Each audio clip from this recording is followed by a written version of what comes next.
Assalamualaikum warahmatullahi wabarakatuh. Selamat pagi pemirsa Trans 7. Khazanah Ensiklopedia Islam Dunia pagi ini kembali hadir ke hadapan Anda untuk berbagi informasi Islami. Semoga menginspirasi dan menjadi motivasi aktivitas Anda hari ini. Pemirsa Khazanah, akan datang sebuah masa bumi yang kita tempati dengan aman dan nyaman ini akan mengalami keguncangan dengan seguncang-guncangnya. Bagaimana hal itu terjadi? Pemirsa Khazanah, setelah matahari terbit dari barat, kemunculan api di Yaman yang menggiring manusia dan munculnya binatang yang bisa berbicara di akhir zaman, maka bumi dan alam semesta mulai memasuki detik-detik kehancurannya. Kiamat yang telah dijanjikan Allah Subhanahu wa Ta'ala segera terjadi. Entah berselang berapa tahun atau bulan bahkan hari, semuanya tidak ada yang tahu. Tiba-tiba suara menggelegar terdengar di seluruh alam semesta. Maka seluruh makhluk di dunia terkejut. Sangkakala telah ditiup malaikat. Dan ingatlah hari ketika ditiup sangkakala, maka terkejutlah segala yang di langit dan segala yang di bumi, kecuali siapa yang dikehendaki Allah, dan mereka semua datang menghadapnya dengan merendahkan diri. Al-Quran Surah An-Naml ayat 87. Inilah tiupan pertama dari 3 tiupan perintah Allah Subhanahu wa Ta'ala yang disebut dengan nafkhatul faza atau tiupan mengagetkan yang menyebabkan kepanikan atau terkejutnya seluruh makhluk. Pada tiupan ini, seluruh alam semesta termasuk langit dan bumi serta alam buana akan berguncang dengan sebenar-benar goncangan. Mendatarkan gunung dengan bumi selumat-lumatnya, meletuskan gunung-gunung dengan dahsyatnya sehingga menjadi debu yang bertebaran, membuat laut-laut saling beradu dan mengeluarkan api yang menyala. Langit akan pecah luar biasa dan hilanglah hukum gravitasi yang biasa kita kenal. Bintang-bintang berjatuhan, planet-planet saling bertubrukan. Bersatulah matahari dengan bulan dan hilanglah cahayanya. Setelah itu keadaan alam semesta kembali seperti sebelum Allah menciptakannya. Hal ini terjadi dengan tiba-tiba saat semua manusia sedang sibuk mengurus urusan dunia mereka. Allah Subhanahu wa Ta'ala berfirman, dan mereka berkata, bilakah terjadinya janji ini, hari berbangkit jika kamu adalah orang-orang yang benar? Mereka tidak menunggu melainkan satu teriakan saja yang akan membinasakan mereka ketika mereka sedang bertengkar. Lalu mereka tidak kuasa membuat satu wasiat pun dan tidak pula dapat kembali kepada keluarganya. Al-Quran Surah Yasin ayat 48 hingga 50. Tiupan sangkakala yang pertama ini panjang, seluruh makhluk ketakutan dan amat terperanjat. Dampaknya pun sangat dahsyat sebagaimana disebutkan dalam Al-Quran, sehingga ibu yang menyusukan anaknya akan mencampakkan anaknya. Orang yang hamil tiba-tiba melahirkan anaknya walaupun janinnya masih muda. Manusia juga lintang kukang seperti kupu-kupu bertebaran. Suara menggelegar yang menyebabkan keguncangan dan kepanikan semua yang berada di langit dan di bumi, kecuali siapa-siapa yang dikehendaki oleh Allah Subhanahu wa Ta'ala. Lalu siapakah yang dikecualikan oleh Allah Subhanahu wa Ta'ala yang tidak terkena dampak kedahsyatan tiupan sangkakala pertama ini? Meski bersumber dari riwayat yang tidak terlalu kuat, sebagian ulama menjelaskan mereka itu adalah para nabi dan orang-orang yang mati syahid. Mengapa demikian? Bukankah mereka telah wafat? Para nabi dan orang-orang syahid itu sudah wafat jauh sebelum kiamat. Bukankah Allah Subhanahu wa Ta'ala telah memberitahukan pada manusia bahwa sebenarnya orang-orang yang mati syahid itu hidup, tidak mati, dan terus mendapatkan rezeki dari Allah Subhanahu wa Ta'ala? Sebagaimana difirmankan Allah Subhanahu wa Ta'ala, janganlah kamu mengira bahwa orang-orang yang gugur di jalan Allah itu mati. Bahkan mereka itu hidup di sisi Tuhannya dengan mendapat rezeki. Al-Quran Surah Ali Imran ayat 169. Lalu di manakah ruh-ruh para syuhada yang masih hidup ini? Nabi SAW mengabarkan dalam sabdanya, sesungguhnya ruh-ruh para syuhada itu ada di dalam tembolok burung hijau. Baginya ada lentera-lentera yang tergantung di arsy. Mereka bebas menikmati surga sekehendak mereka, kemudian singgah pada lentera-lentera itu. Hadis riwayat Muslim. Ruh-ruh mulia inilah yang tak akan terganggu dan terkena dampak dari tiupan sangkakala yang sangat dahsyat ini. Mereka mendapatkan perlindungan dari Allah Subhanahu wa Ta'ala. Malaikat peniup sangkakala akan diperintahkan oleh Allah untuk meniupkan sur, terompet sangkakala sebanyak 3 kali tiupan bila kiamat telah tiba. Setelah tiupan pertama, Allah memerintahkan sur atau terompet ditiup pada kali yang kedua. Pada tiupan kedua ini, maka terkejutlah dan matilah semua makhluk yang berada di langit, yaitu para malaikat dan manusia, serta semua makhluk di bumi, termasuk para nabi dan syahid. Allah berfirman, dan ditiuplah sangkakala, maka matilah siapa yang ada di langit dan di bumi, kecuali siapa-siapa yang dikehendaki oleh Allah. Kemudian ditiup sangkakala itu sekali lagi, maka tiba-tiba mereka berdiri menunggu keputusannya masing-masing. Al-Quran Surah Az-Zumar ayat 68. Dalam ayat ini disebutkan bahwa pada tiupan kedua, seluruh makhluk di langit maupun di bumi semua mati. Inilah yang disebut dengan tiupan soqah atau tiupan kematian. Namun pada tiupan kedua ini, Allah Subhanahu wa Ta'ala juga masih menyisakan sejumlah makhluk yang tetap hidup. Sebagian ahli tafsir menyebutkan mereka yang dibiarkan hidup itu adalah malaikat Jibril, Mikail, Israfil, Izrail, dan 4 malaikat pemikul Arsy. Mereka inilah yang disebut Al-Quran dengan kalimat kecuali siapa-siapa yang dikehendaki Allah. Kemudian Allah memerintahkan malaikat maut untuk mencabut nyawa Jibril, Mikail, Israfil, dan para malaikat pembawa Arsy yang 4. Maka tidak ada yang tersisa kecuali Allah dan malaikat maut. Kemudian Allah berkata kepada malaikat maut, "Wahai malaikat maut, kamu adalah salah satu dari makhluk-makhlukku, maka sekarang matilah kamu." Dengan demikian matilah malaikat maut. Maka tidak ada yang tersisa kecuali Allah yang maha perkasa, yang maha hidup, yang tidak pernah mati, yang awal, yang tidak ada sebelumnya sesuatu apapun, yang akhir, yang tidak ada sesudahnya sesuatu apapun. Kemudian Allah berkata, "Akulah Raja, akulah penguasa. Di manakah raja-raja bumi? Di manakah para penguasa? Di manakah orang-orang yang sombong? Dan untuk siapakah kekuasaan pada hari ini?" Pada hari itu, Allah Subhanahu wa Ta'ala menunjukkan keperkasaannya dan keesaannya, bahwa sifat sombong itu hanya miliknya. Imam Muslim meriwayatkan sabda Nabi SAW, Allah Azza wa Jalla akan menggulung langit-langit kelak di hari kiamat. Kemudian ia mengambilnya dengan tangan kanannya dan berfirman, "Akulah Raja, di manakah orang-orang yang selalu bertindak sewenang-wenang? Di manakah orang-orang yang selalu menyombongkan diri?" Kemudian Allah menggulung bumi-bumi dengan tangan kirinya dan berfirman, "Akulah Raja, di manakah orang-orang yang selalu bertindak sewenang-wenang? Di manakah orang-orang yang selalu menyombongkan diri?" Hadis riwayat Muslim.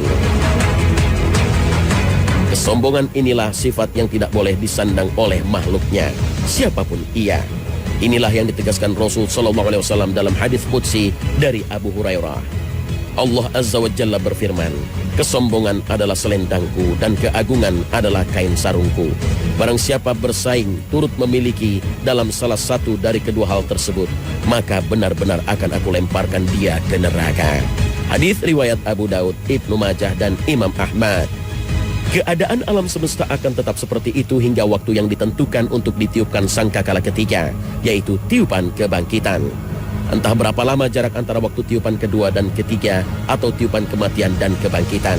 Namun Imam Bukhari meriwayatkan sabda Nabi SAW, jarak antara dua tiupan adalah 40.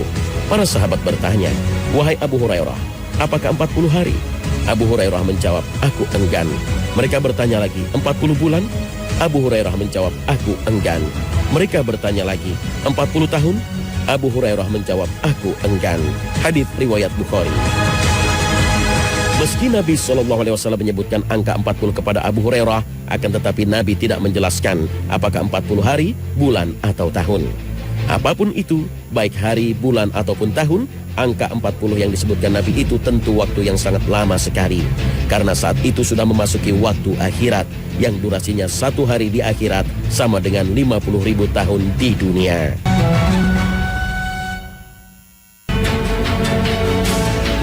Pemirsa Khazanah, tak sedikit kaum muslim yang sudah merasa memiliki tabungan amal ibadah dan kebaikan.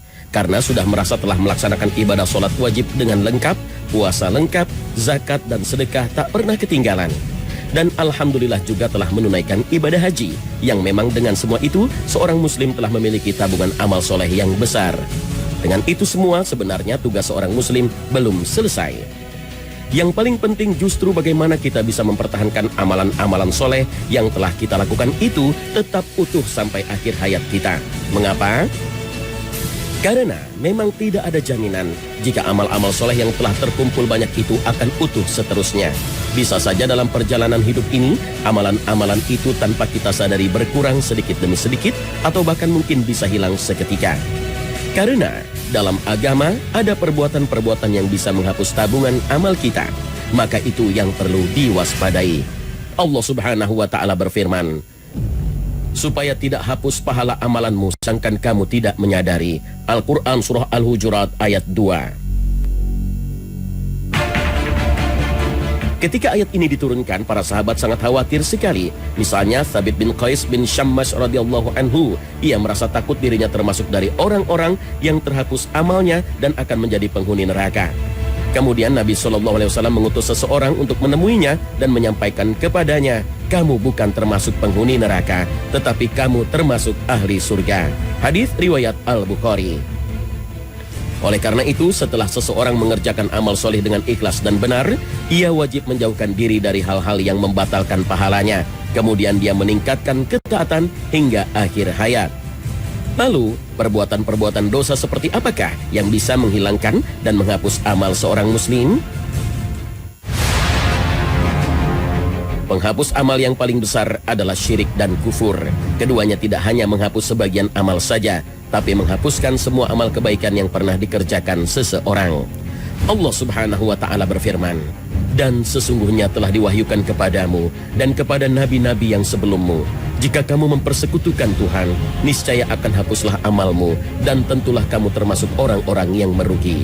Al-Quran Surah Al-Zumar ayat 56. Allah juga berfirman, barang siapa yang kafir sesudah beriman, tidak menerima hukum-hukum Islam, maka hapuslah amalannya dan ia di hari akhirat termasuk orang-orang merugi. Al-Quran Surah Al-Ma'idah ayat 5. Itulah dua dosa besar yang bisa menghapus amalan soleh seorang muslim. Namun bukan berarti hanya dua dosa besar itu yang bisa menghapus amal. Para ulama sepakat masih ada dosa yang derajatnya di bawah syirik dan kufur yang bisa menghapuskan sebagian pahala amal soleh yang sebanding dengannya.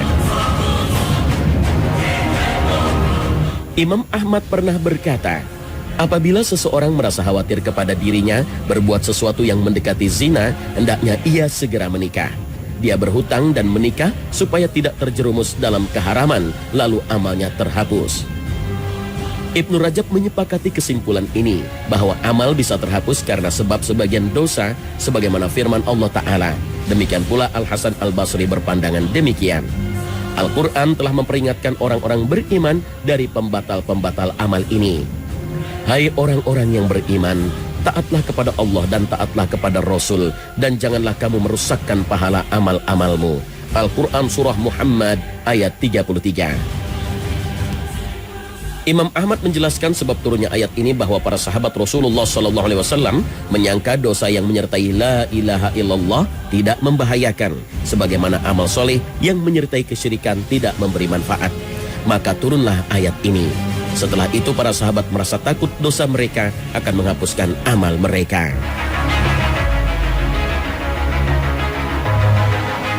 Bukti lain bahwa ada perbuatan dosa yang bisa menghapus amal soleh seorang muslim, seperti yang difirmankan Allah Subhanahu wa Ta'ala.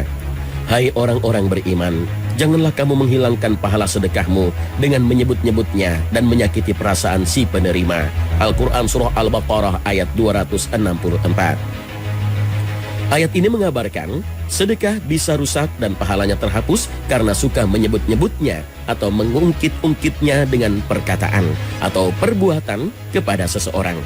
Sedekah juga bisa terhapus karena menyakiti atau berbuat buruk kepada orang yang telah diberi. Maka dari sini orang yang telah mengerjakan amal-amal soleh, khususnya amal besar dalam Islam, dia wajib menjaga amal tersebut dari pembatal-pembatalnya, khususnya syirik dan kufur, dan umumnya semua perbuatan maksiat dan keburukan. Karena keburukan bisa menghapuskan kebaikan, sebagaimana kebaikan menghapuskan keburukan. Dan penentu amal seseorang adalah di penghujungnya. Wallahu a'lam.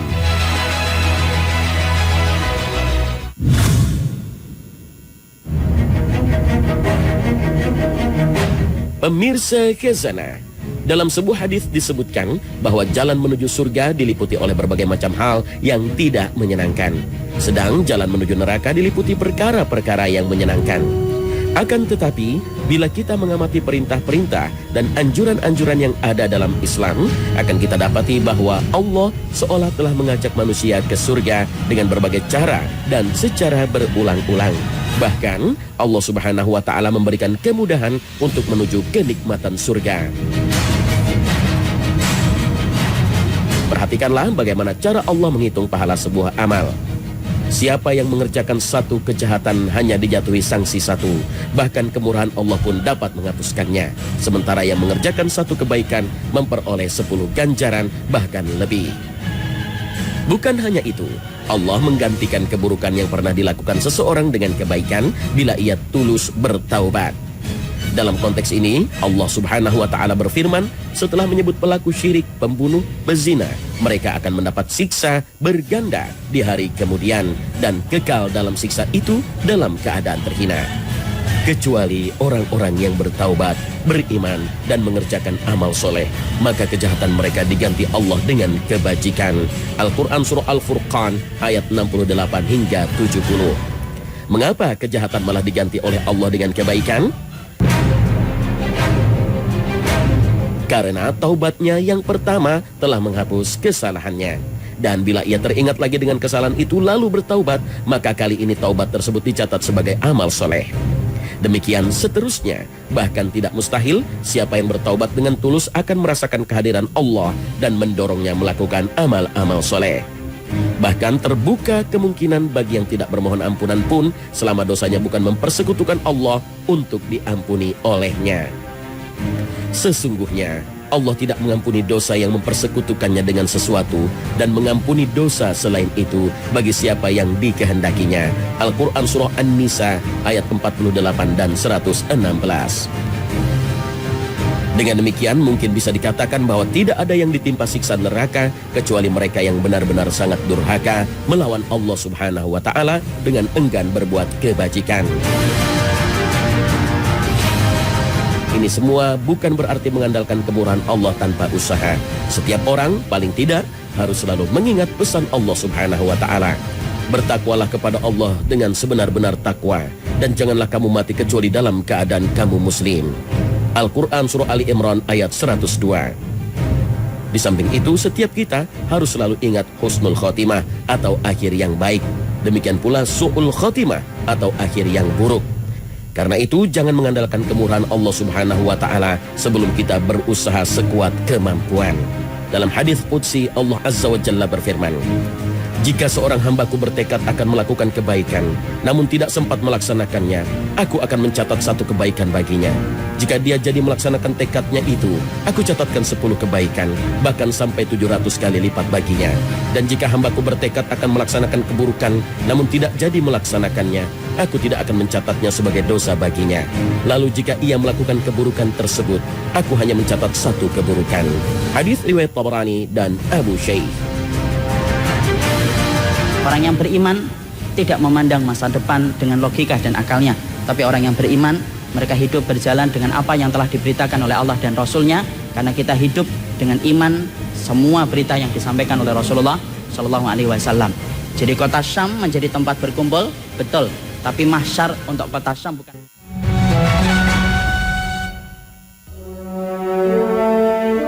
Mungkin ada di antara jamaah yang ingin bertanya. Ada yang ingin bertanya? Iya, antum akhi.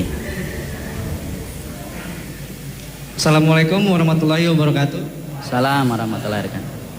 Saya Iwan Darmawansyah dari Cibinong, Bogor. Ahlan akhil karim. Ada beberapa hal yang ingin saya tanyakan nih Pak Ustadz. Yang pertama, perang di Gautah itu apakah pertanda akhir zaman?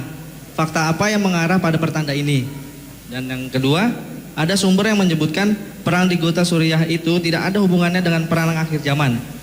Karena sebenarnya Gautah yang sekarang sedang berkecambuk perang itu bukan tempat ditunjuk Nabi dalam hadisnya. Benarkah demikian? Dan yang ketiga, ada hadis Nabi yang menyebutkan Syam itu adalah mahsyarnya dunia. Apakah berarti nanti ketika dibangkitkan manusia akan digiring menuju Syam itu? Sekian, terima kasih. Assalamualaikum warahmatullahi wabarakatuh. Assalamualaikum warahmatullahi wabarakatuh. Akhi yang semoga Allah rahmati dan Allah berkahi. Menjawab tentang kota Syam, tentunya kita akan menjawab dengan puluhan riwayat-riwayat yang sahihah yang menceritakan tentang masalah Syam. Saya dan antum tidak perlu ragu. Riwayat-riwayat yang menerangkan tentang Syam itu adalah riwayat-riwayat yang rata-rata di atas 80% berada pada riwayat yang sahih, dan itu merupakan bagian dari nubuah yang disampaikan oleh Rasulullah Sallallahu Alaihi Wasallam. Maka kita merujuk kepada pertanyaan yang pertama ketika beliau menanyakan apakah Ghautah ini menjadi petanda akhir zaman. Tentunya yang menjawab pertanyaan ini adalah Rasul, karena sesungguhnya beliau diberikan petunjuk untuk menjawab setiap pertanyaan yang dimiliki oleh setiap umatnya. Pertanyaan ini telah dijawab oleh Nabi 1400 tahun yang lalu. Rasulullah dalam riwayat Imam Ahmad menyampaikan, Inna fustatal muslimina yawmal malhamati bil ghautati ila janibil madinati yuqalu laha Dimashq fa inna khaira madaini syami. Rasulullah SAW menyampaikan dengan lisan beliau yang mulia, sesungguhnya benteng pertahanan kaum muslimin ketika nanti terjadi peperangan akhir zaman yang begitu besar, maka benteng kaum muslimin itu terletak pada kota Ghautah. Dan Ghautah ini merupakan sebuah kota di samping kota yang disampit yang disebut dengan kota Dimashq ataupun Damaskus, dan itu merupakan kota yang terbaik di antara wilayah Syam. Hadis ini diriwayatkan secara sahih dalam riwayat Imam Ahmad dan kemudian disahihkan oleh banyak ulama-ulama hadis dalam kitab Sahih Targhib wa Tarhib. Disitulah kita menjumpai apakah kaitan Ghautah dengan kemudian peperangan akhir zaman dan tanda hari kiamat. Jelas Rasulullah tidak menyebut Ghautah kecuali Nabi menyebutkan kata Malhamah Kubra. Dan tahukah antum apa itu Malhamah Kubra? Peperangan akhir zaman itulah yang disebut dengan Malhamah Kubra. Antum yang sering membaca pasti mengetahui tentang referensi tentang Malhamah Kubra. Disitulah kita menjumpai sesungguhnya Allah itu akan memberikan kemenangan bagi kaum muslimin, dan kemenangan itu tidak terjadi di wilayah manapun kecuali terjadinya di kota Syam. Dan kota Syam itu salah satunya ada Damaskus, ada kemudian Idlib, ada kemudian Halab, ada kemudian Aleppo, dan salah satunya adalah kota Ghautah. Makanya di situ kita kemudian menaruh satu harapan besar bahwasanya kaum muslimin akan mendapatkan kembali cahaya kemenangan. Kita akan bermandikan dengan kejayaan kembali, dan sesungguhnya Rasulullah mengatakan tempat kemenangan itu terjadinya di kota Syam, dan salah satu benteng pertahanan saya dan antum ada di kota Ghautah. Makanya Rasulullah kemudian bersabda dalam salah satu hadis yang lainnya, Rasulullah itu pernah menjumpai di dalam mimpi, dan mimpinya Nabi adalah bagian dari wahyu. Rasulullah mengatakan, inni ra'aitu, sesungguhnya aku telah melihat amudal kitab untuzi'a tahta wisadati. Ketika aku tidur, maka aku melihat di bawah bantalku ada pancang-pancang yang diambil dari bawah bantalku. Setiap pancang di atasnya ada Al-Quran, ditancapkan oleh Allah pada satu wilayah, ditancapkan oleh Allah pada wilayah yang lainnya, ditancapkan oleh Allah pada wilayah yang lainnya. Fattaba'tuhu basari, maka saya mengikuti kemana pandangan pancang-pancang itu ketika diletakkan dan ditancapkan oleh Allah. Maka saya mendapati pancang yang terakhir yang telah ditetapkan dan ditancapkan oleh Allah, yaitu adalah pancang itu di kota Syam. Dan itu menunjukkan sesungguhnya kota kemenangan bagi kaum muslimin adalah kota Syam. Makanya hari ini walaupun kita mendapatkan banyak penderitaan yang dirasakan oleh kaum muslimin, kita faham malam itu kalau sudah terlalu gelap berarti fajar itu sebentar lagi akan menyingsing. Dan fajar itu bukan milik siapapun, tetapi fajar itu milik Islam dan milik kaum muslimin.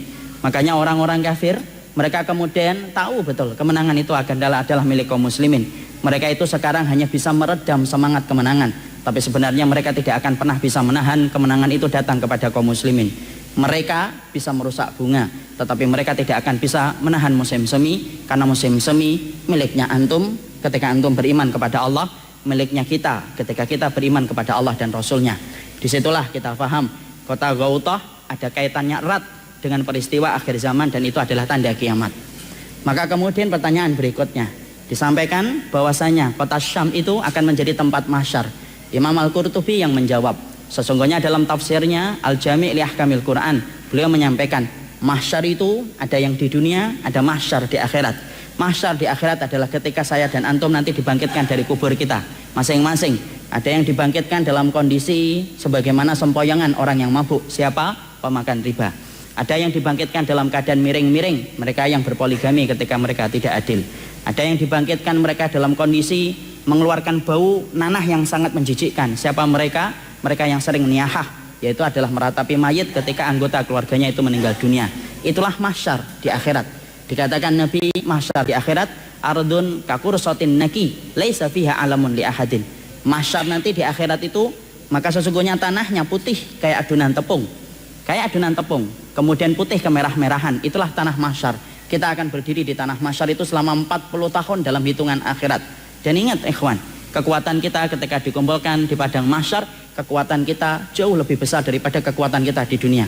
Makanya tidak ada cerita orang ketika dikumpulkan di padang mahsyar kemudian minta izin sama Allah.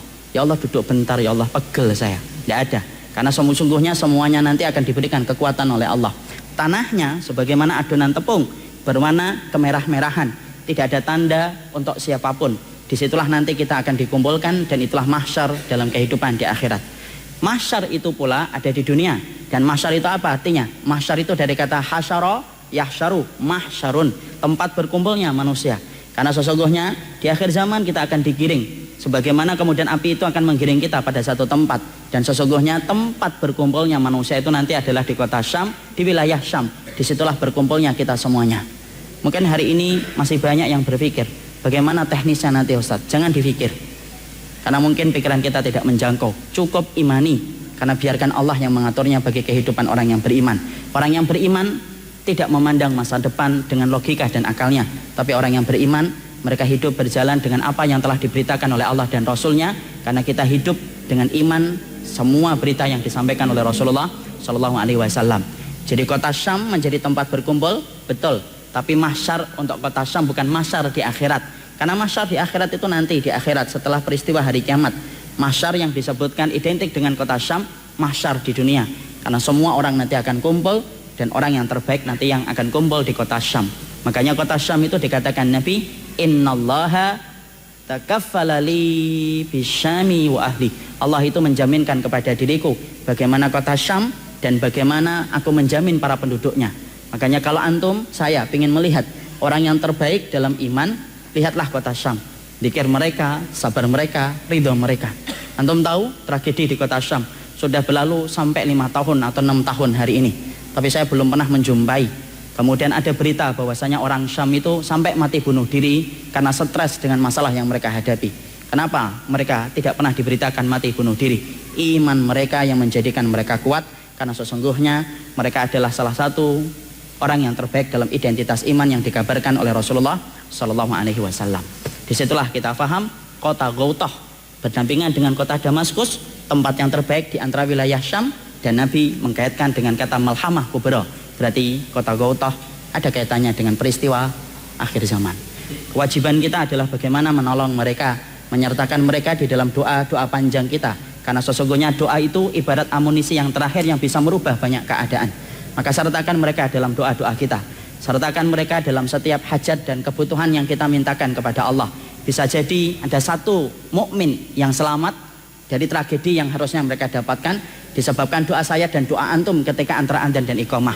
Bisa jadi ada bayi yang asalnya kemudian ditakdirkan untuk kemudian mati ataupun gugur ketika dia mendapatkan tragedi, tapi karena doanya antum, bisa jadi Allah kemudian mengalihkan musibah itu dan tragedi itu tidak terjadi pada bayi itu. Doa itu kekuatan yang sering kita remehkan, padahal dia begitu besar di sisi Allah. Dan sesungguhnya doa ibarat amunisi terakhir yang merubah banyak keadaan. Sertakan mereka dalam doa. Hari ini kalau kita mendengar berita-berita dari dunia kaum muslimin yang menyedihkan, terutama dari Suriah, doakan dan sertakan mereka dalam setiap doa-doa panjang kita. Barakallahu fiik. Bisa dipahami akhil karim? Ya, alhamdulillah. Nah pemirsa, sampai di sini akhir perjumpaan kita hari ini. Semoga Allah Subhanahu wa Ta'ala senantiasa memberikan hidayah dan taufiknya kepada kita. Amin ya rabbal alamin. Terima kasih atas perhatian Anda. Wassalamualaikum warahmatullahi wabarakatuh.